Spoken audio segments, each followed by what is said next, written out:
Not every marriage can be saved, and that doesn't make you a failure. In fact, it might be the most Christ honoring thing you can do to finally let go of what's already gone.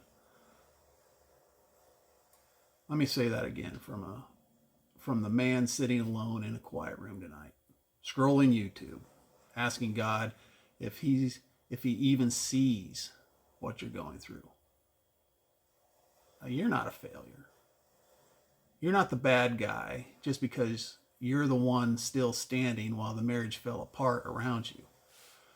Somewhere along the way, you probably started to believe that being a godly man meant being a silent man, that if you just loved harder, served more, or kept waiting, it would all turn around.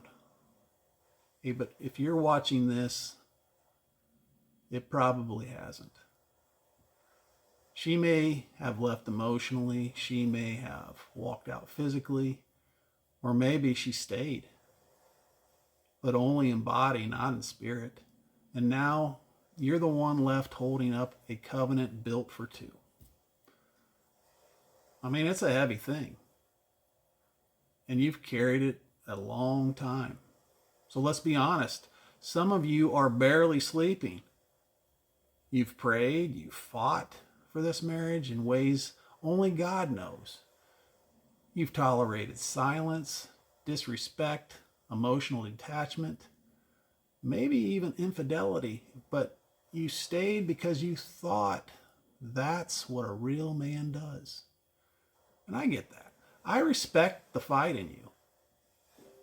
But at some point, you have to ask, is staying loyal to a one-sided covenant actually obedience? Or is it just quiet self-destruction? See, I believe God hates divorce, but he also hates deception. He hates when people abuse covenant to avoid accountability. He hates religion that puts a spiritual muzzle on men, telling them to just keep serving while they're bleeding out inside. All right, this is the fifth addition to a 5-part series we're calling Red Pill.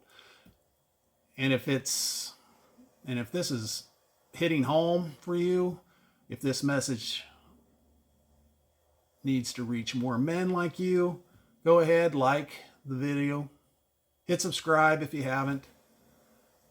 And not for my sake, but because I think it's time this message cuts through the noise and reaches men who have been told silence equals strength. Well, it doesn't. Truth does. Now, what does the path to peace actually look like? I'm not talking about revenge. I'm not talking about ghosting her, giving up on your kids, or throwing a pity party. I'm talking about deliberate, Christ-centered path that leads away from chaos and toward clarity. 1, set firm boundaries. This is where it begins.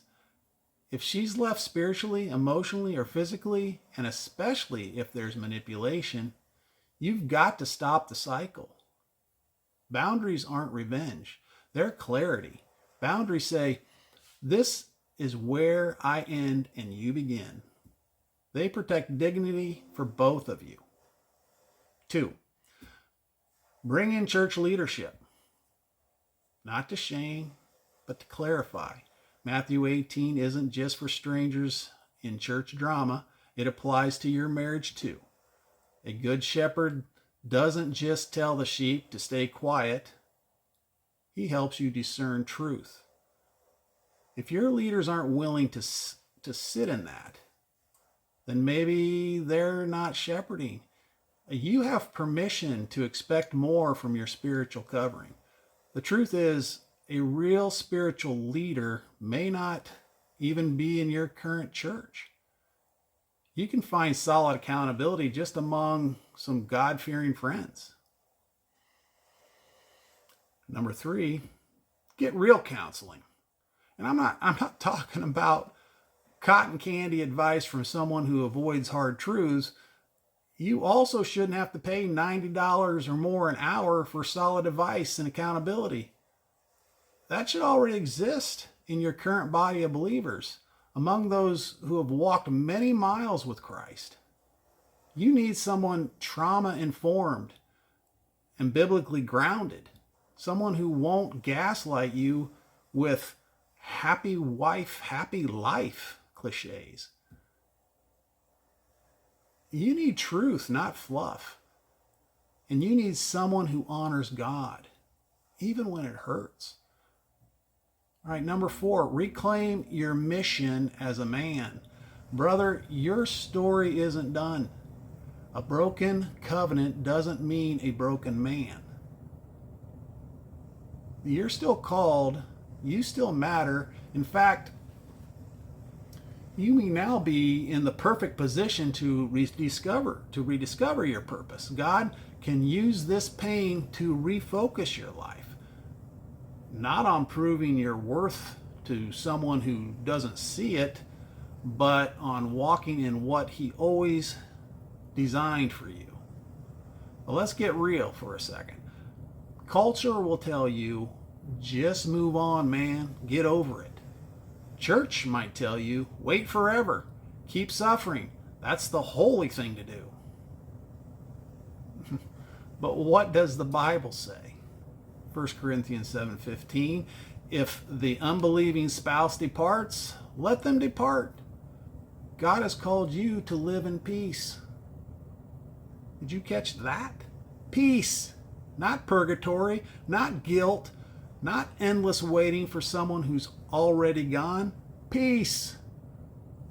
There's nothing godly about sitting in confusion and emotional agony just to check the religious box. Jesus didn't come to put men in prisons. They already existed. He came to set captives free.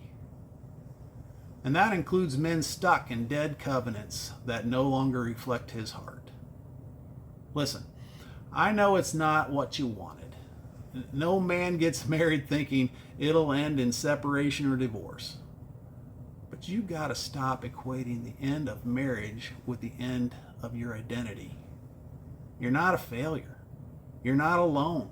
And you're not crazy for wanting peace. Walking away from something that no longer honors God isn't weakness, it's wisdom. The goal here isn't escape, it's freedom. Not to avoid responsibility, but to reclaim it. And you're not alone. And you're not crazy for wanting clarity. There's freedom in walking away from what no longer honors God. Not to escape responsibility, but to reclaim it. If this spoke to you, share it with someone. Post it in a men's group. Forward it to a friend quietly suffering in silence.